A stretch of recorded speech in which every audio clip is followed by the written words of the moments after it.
हाँ आओ भाई हगड़ा आज की कर आवनो हो की कर आवनो हो भाई आज हगड़ा भाई आज आएगा बरसात के बारे में पूछना आते ओए बरसात रे बुझना या नहीं बरसात कदे भाई बरसात तो भाई मन बुझो नहीं हाँ जन अपन मामला थोड़ा कड़क है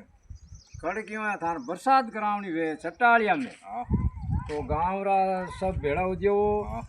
और एड़ी कोई धर्म नीति री बात करो न भगवान रे आगे विनती करो बाबा कने तो बरसात है कोनी पर आ जरूर मन था है हाँ पहली बूढ़िया कहता था कि बरसात बूढ़िया कहता था वेती हाँ बरसात होती बूढ़िया न गाँव रा न हगड़ा सतीश कोम रा कहवे हाँ तो बरसात ने होनो पड़े ये हाँ आगे देखो अपन 5 हाथ पर